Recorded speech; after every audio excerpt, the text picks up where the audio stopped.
When I was just 15 years old, my dad walked out on me and my siblings, leaving us to fend for ourselves. But to be honest, even when he was around, it wasn't like he was much of a father. He was never the kind of dad who cared for us, supported us, or even tried to be present in our lives. Instead, he spent most of his time drinking, wasting away at bars until he was too drunk to stand. And when he wasn't drinking, he was gambling, racking up debts that he could never pay back. His bad habits drained our family, not just emotionally, but financially too. It was my mom who kept us afloat. She was the only one who worked and brought home any money. She had dreams once, dreams of going to college and building a better future for herself. But life had other plans. She had to drop out and take whatever job she could find, which ended up being a small diner. It wasn't a glamorous job and it definitely didn't pay much, but it was enough to keep food on the table. She worked long, exhausting hours, often taking extra shifts just to make sure we had something to eat. While other kids had dads who took them to school or played catch with them in the yard, our dad was nowhere to be found. And even when he was around, it was like he wasn't really there. Just a man who stumbled through the door late at night, reeking of alcohol with nothing to offer us but more disappointment. Growing up was anything but easy for me and my younger twin brothers. Our home was not a place filled with warmth or security.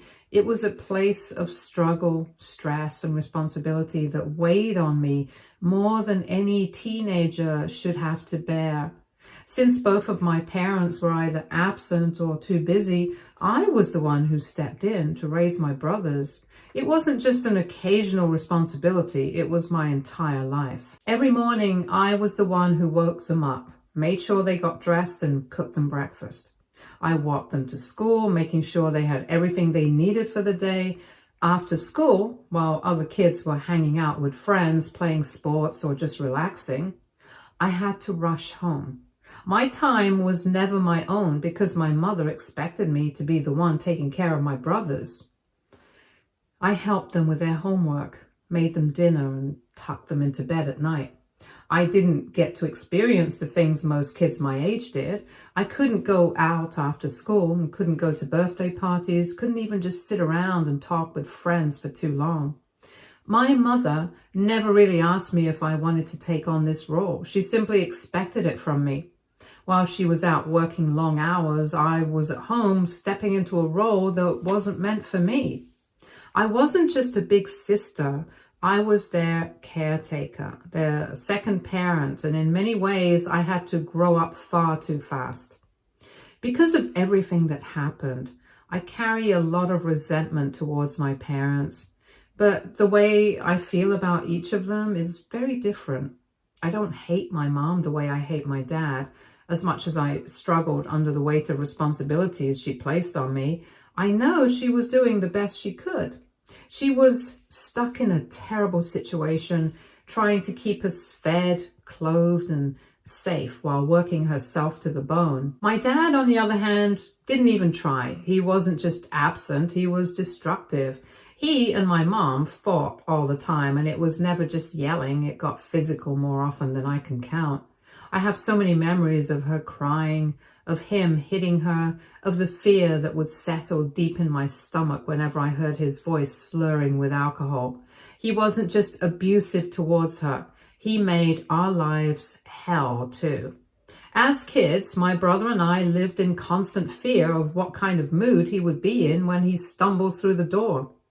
Since I was the oldest, I felt like it was my responsibility to protect my brothers. I would stand between them and him, trying to shield them from his rage. But sometimes that meant I became his target. When he was especially drunk, he wouldn't hesitate to raise his hands against me too. There were nights when I had to hide under the bed, holding my breath and praying that he would just pass out so I wouldn't have to feel his fists or hear his threats. It was terrifying. No child should ever have to live like that. But for us, it was just another night in our house. Then one night, everything changed forever. My mom never made it home. She was hit by a drunk driver on her way back from work. The impact was so severe that she didn't even make it to the hospital. She was gone before anyone could save her. When I heard the news, it felt like the world around me shattered. She may not have been the perfect mother, but she was the only real parent we had. She was the one who kept us together, who worked endlessly to make sure we had food and a roof over our heads. And just like that, she was gone. After the funeral, things only got worse. My dad, already a miserable excuse for a father, became completely unbearable. He was angry all the time, lashing out at us over the smallest things. It was like he blamed us for everything, and we were the ones who had to suffer for his frustration. He would throw things around the house, break whatever was in his reach, and take his rage out on me and my brothers. The little money my mom had left behind should have gone towards taking care of us, but instead, he wasted it all on himself, on drinking, gambling, and chasing after whatever new woman he had found that week. He barely even stayed home. Some nights he wouldn't come back at all. Other times he'd disappear for days, leaving us completely on our own with no food and no money. There were times when we went for days without a proper meal. The only thing we had to eat was cereal, and even that wasn't always enough. Things got so bad that I had to start skipping meals just so my brothers could have something in their stomachs. I would tell them I wasn't hungry even when I was starving. I had no choice. I had to be strong for them. There was no one else left to take care of us. Then, just 6 months after my mom died, my dad abandoned us completely. I woke up one morning and immediately felt that something was off.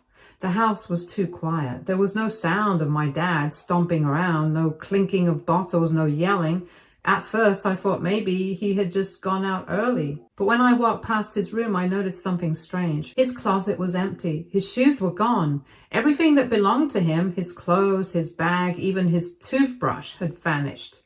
Panic set in and I grabbed my phone to call him. It rang and rang, but he never picked up. I tried again, but nothing. That's when I saw it. A folded piece of paper left on the kitchen table with my name on it. My hands were shaking as I opened it. In the note, he wrote that he was leaving to go on a trip to finally meet the so-called love of his life, some woman he had met online. He didn't say where he was going, just that he had no idea when he'd be back. And then came the part that made my stomach drop. He wrote that he would only return after he found another mother for us. That was it. No apology, no concern for how we would survive, just a pathetic excuse for why he was leaving his own kids behind. At that moment, I realized that our father was never coming back. We were all on our own. I stared at the note for what felt like forever, reading the words over and over again, hoping that maybe I was misunderstanding something. Maybe this was just another one of his drunken mistakes. Maybe he would come back. But deep down, I knew the truth. He had abandoned us. How could he do this? How could a father just leave his own kids without a second thought? He didn't even have the decency to talk to us first. No warning, no plan, nothing. Just a cold, selfish decision to disappear and leave us to figure everything out on our own. And the worst part was that he hadn't left a single cent behind.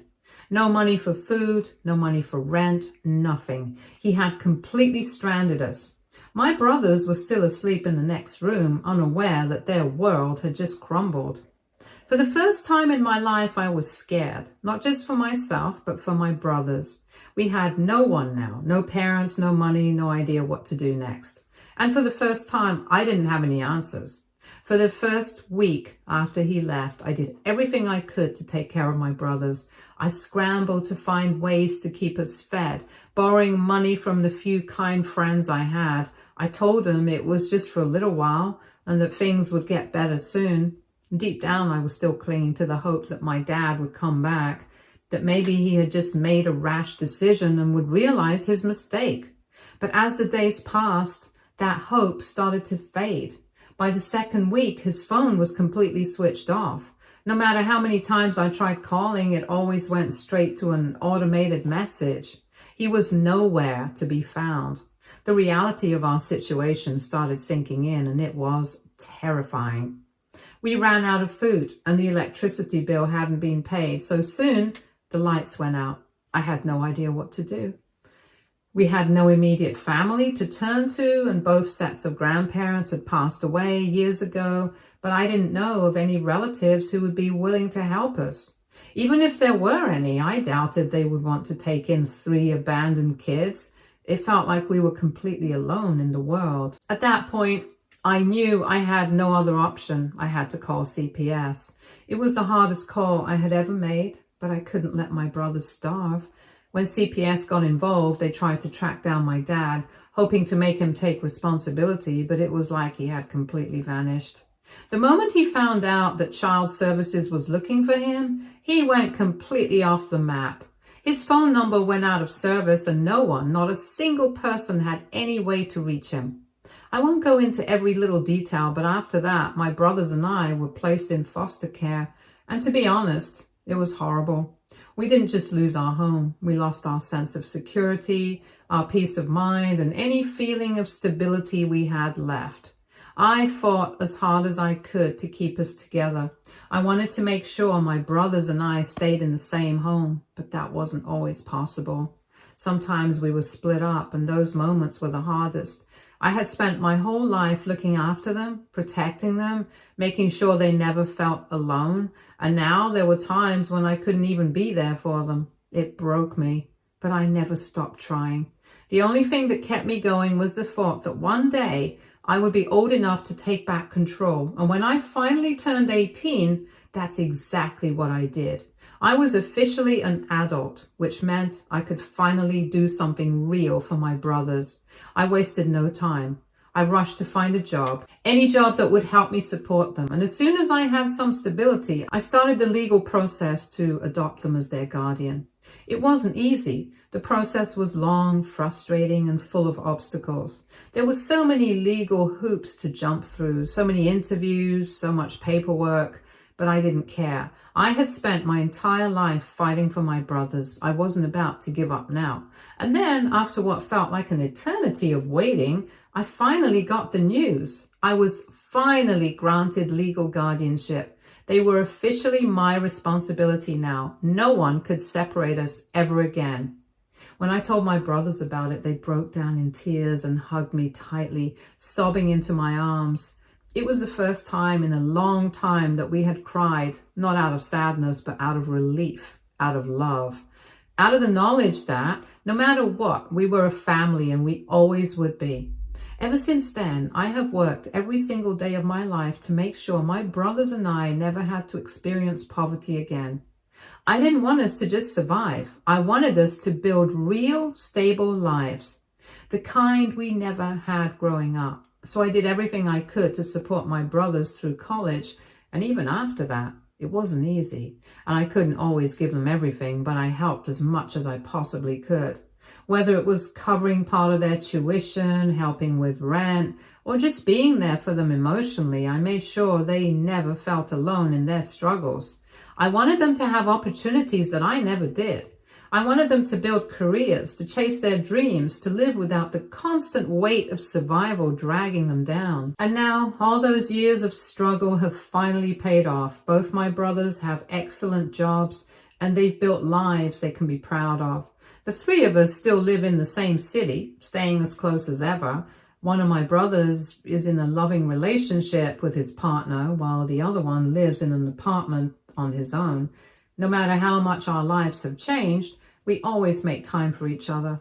We go out together, we check in on each other, and we never forget what we've been through. My brothers always tell me that they owe me everything, that they wouldn't be where they are without me. But the truth is, I never saw it as a sacrifice. I just did what any older sibling should do. I love them, and I refused to let them suffer alone. We grew up in the worst circumstances, but we made it through, and now we get to live the lives we always deserved. It's been 15 years since our dad abandoned us, and in that time, we have come such a long way. Despite everything, we still hold on to the memories of our mother. We talk about her often, sharing stories about the little moments we remember, her laugh, the way she worked so hard for us, the sacrifices she made. Keeping her memory alive is important to us because no matter what, she tried. She loved us. Our father, on the other hand, is a different story. We hate him. It's as simple as that. We don't talk about him unless we have to. None of us have ever even considered trying to reach out to him. As far as we're concerned, he had erased himself from our lives and we were happy to keep it that way. Recently, I was completely caught off guard when I received a message on Facebook from an unknown account. The message was short, simple. "I've missed you. How are you and your brother's doing?" At first, I was confused. I typed back a quick response asking, "Who is this?" A few moments later, I got a reply, "It's your dad." At first, I thought it was a joke, maybe some cruel prank by someone who knew about my past. The account had no profile picture, no posts, nothing that could prove it was really him. Besides, I had no idea he even had a Facebook account. I was just about to block the account when another message popped up, and this time it wasn't just words, it was a photo. The moment I saw it, my breath caught in my throat. It was an old family picture. One of the very few that existed of all of us together. It was me, my brothers, my mom, and him. I hadn't seen that picture in years, and I knew without a doubt that no one else could have it, except for him. That's when it hit me. It really was him. He kept trying, sending more messages. He told me that he still thinks of us every day, that he misses us, that he regrets everything. Then he dropped a big bombshell. He wanted to meet up and get to know more about us. I felt a wave of anger so strong it made my hands shake. Now he wanted to know us after 15 years of silence, after making us suffer, starve, and struggle just to survive. He had the audacity to show up out of nowhere and act like he cared, as if he had any right to ask that. I decided not to reply. I didn't owe him a single word. But that hasn't stopped him. He keeps texting me, message after message, as if he thinks I'll eventually forgive him, but I won't. Not now, not ever. AITA, if I don't let my dad back into our lives ever again. Update 1. A few days have passed and I have kept ignoring Dad's messages. Every time I saw that notification pop up, my blood would boil. I kept telling myself I wasn't going to respond. I wasn't going to give him the satisfaction. But then another message came in today, and this one made me stop dead in my tracks. He admitted to me that he has a whole new family now, and that this is why he had been reaching out to me. I stared at the screen, my grip tightening around my phone. Before I could even process that, another message followed. "I got married a few years ago and I have kids now. I really think it would be good for all of us to meet. My wife would love to get to know you and your brothers. We can start over as a family. I can finally take care of you and your brothers." That was it. That was the moment I snapped. I typed back, rage pouring into every word.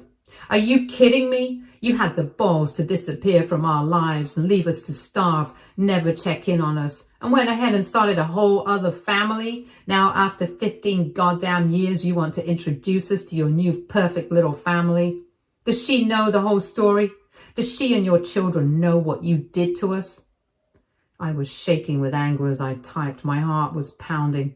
My father claimed he had been desperate back then and did what he thought was right at the time, insisting that he never truly meant to abandon us.